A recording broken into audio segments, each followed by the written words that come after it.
পূর্ণাঙ্গ series tournament বলতে পারেন।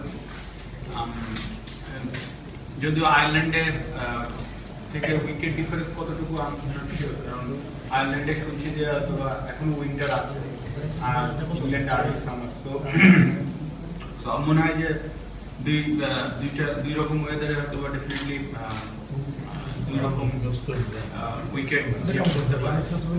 আর হয়তোবা এই যে আমরা 10 থেকে 12টা দিন আমরা ক্যাম্প করবো, হয়তোবা এটা আমাদের জন্য খুব ভালো প্রিপারেশনের একটা পিরিয়ড হতে পারে।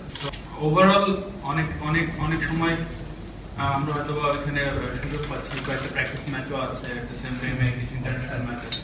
তো প্রস্তুতির দিক থেকে বলবো যে আমরা যদি খুব ভালোভাবে অ্যাটলিস্ট লাস্ট ফার্স্ট ম্যাচ চ্যাম্পিয়নশিপের ফার্স্ট ম্যাচ আগ পর্যন্ত যে কয়েকটা ম্যাচ খেলবো, তো আমরা যদি ভালো প্রস্তুতি নিতে পারি, কনফিডেন্স বিল্ড করতে পারি, তাহলে আশা করি যদি অপোনেন্ট গুলোর দিকে যদি তাকাই, তাহলে আমার কাছে মনে হয় যে এটা এত সহজ হবে না। বাট ইউ নেভার নো, আমরা ওই কন্ডিশনেও হয়তো এর আগে ইংল্যান্ডকে হারিয়েছি দুইবার, অস্ট্রেলিয়াকে কার্ডিফাই করে হারিয়েছি। সো যদিও ওইগুলা হিস্ট্রি, বাট স্টিল আমার কাছে মনে হয় যে পসিবল।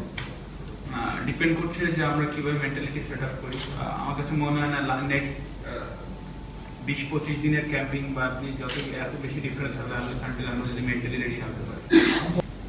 প্রথমত আগেরবার যদি দেখেন, প্রস্তুতি ম্যাচ বলতে জেতাটা বিষয় না। প্রস্তুতি ম্যাচ বলতে আমরা আমার কাছে যেটা মনে হয় যে আমি পার্টিকুলারলি যে জিনিসটা চাচ্ছিলাম সেই জিনিসটা আমি করছি না। হয়তো বা ম্যাচের সময় করার সময় হয়তো হবে না, বাট হয় কি যে আমি যখন ওই জিনিসটা করতে চাই, ফেল হলেও আমি করতে যাচ্ছি, একটা কনফিডেন্স দেয়। যদি কিছু জিনিসও আমি সাকসেস হতে পারি, ওই কনফিডেন্সে থাকে। তো প্রস্তুতি ম্যাচে আসলে আমার কাছে মনে হয় যে আমার কাছে পার্সোনালি কখনো জয় হার দিয়ে আমি হারছি বা জিতছি এটা আমাকে ম্যাটার করেনি। ইভেন কখনো মনে হয় এমনও যে প্রস্তুতি ম্যাচে উইকেট না পেলে ভালো, রান না করলে ভালো, জাস্ট আমি যে প্রস্তুতি নিচ্ছি সেটাই হোক। এটা পার্সোনালি আমার মনে হয়, এক একজনের এক এক রকম। আমার সারা জীবন এটাই মনে হয়েছে যে আমি উইকেট না পাই বা আমার এরকমই হয়। কিন্তু যেটা করতে চাই সেটা করতে পারাটা আমার কাছে ইম্পর্টেন্ট। আর একটা ব্যাপার হচ্ছে যে আপনি যদি দেখেন লাস্ট ওয়ার্ল্ড কাপে আমরা একটা ম্যাচ জিতেছিলাম খুব ইম্পর্টেন্ট জায়গায় যে, আবার যদি বলে প্রথম ম্যাচটা আফগানিস্তানের সাথে জেতার পরে আমাদের কনফিডেন্সটা বেড়ে যায়। তো এখানে আবার সিনারিও ডিফারেন্ট। আমার কাছে মনে হয় উইকেট খুব ফ্ল্যাট থাকবে, কারণ আইসিসি টুর্নামেন্ট গুলো 280, 300, ইভেন 350 পর্যন্ত উইকেট দেওয়া। তো এখানে এমন কোনো ডিফারেন্স থাকবে না। যেটা যে আমরা মেন্টালি যদি রেডি হতে পারি, আমরা যে আর্লি ভালো খেলতে পারি, তাহলে ইউ নেভার নো। আসলে এমন একটা গ্রুপে যেটা বলা খুব কঠিন যে আমরা কোন পর্যন্ত যাবো বা কি করবো। মানে কি আমাদের পুরো টিমেরই থাকা উচিত, যেটা আমার কাছে মনে হয় যে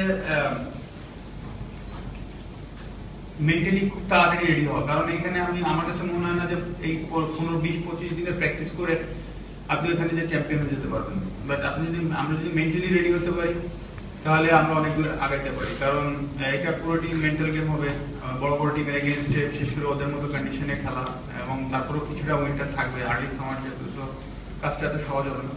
ওরা যত সহজে পারবে আমাদের আরো 2 গুণ বেশি করতে হবে, অ্যাটলিস্ট ওয়েদারের সাথে অ্যাডজাস্ট করতে। সো আমার কাছে মনে হয় যে আমরা যদি সবাই সুস্থ থাকি এবং এই ফাইট করার প্রস্তুতি মেন্টালি নিতে পারি, তাহলে আশা করি ভালো খেলা হবে। কিছু ম্যাচে আপনি যদি দেখেন, আমরা শ্রীলঙ্কার সাথে আমরা লাস্ট যে ওয়ানডেটা খেলেছি, আপনি দেখেন 280 উইকেটে আমরা প্র্যাকটিস ম্যাচে আবার 350 প্রায় চেস করে ফেলেছি। আবার সেম উইকেটে আমরা চেস করতে যে 280 করতে আর্লি উইকেট পড়ে গেছে। তো আমি বলছি ওই কিছু কিছু জিনিস থাকে, কিছু কিছু জায়গা থাকে যেখানে স্ট্রংলি আপনার হ্যান্ডেল করতে হয়। ওই জায়গায় আমরা যেহেতু রিসেন্ট পাস্টে কিছু জায়গায় ফেল হয়েছে, এই জন্যই বলছি। আপনি যদি নিউজিল্যান্ডের সেকেন্ড ম্যাচ দেখেন বা থার্ড ওয়ানডে দেখেন, সেম জিনিস 100 রানে 1 উইকেটের পর থেকে ক্লবস করেছি। এরকম কয়েকটা হিস্ট্রি আছে বলে আমি বলছি যে আমাদের ওখানে আরেকটু স্ট্রং হতে হবে। ওই অ্যানালিসিস গুলো ভালো করতে হবে। এখন কি করলে গেমটাকে রিড করা আর কি, যে ওখানে কি করলে আমরা বড় স্কোর করতে পারবো, বা ধরেন 280-290 ফর শিওর আমরা আমাদের ইংল্যান্ডে করতে হবে বা চেস করতে হবে। যদি খুব ভালো বোলিং করি 280-300 আমাদের চেস করতে হবে। সো আমাদের ওই মেন্টালিটিটা রাখতে হবে। at the same time আমার কাছে মনে হয় যে আপনার ওই যে ওই পিরিয়ড গুলো, যে ধরেন খুব ভালো স্টার্ট, তারপরে নিজেকে কন্ট্রোল করা, এই জিনিসগুলো আমি বলছি এই মেন্টালি রেডি গুলো হলে হয়তো বা কাজটা সহজ হবে। আমার পার্সোনাল কোনো টার্গেট নেই ক্যাপ্টেন হিসেবে, এটাও সত্যি হবে এক সময়। তো আলাদা প্রেশার নেন।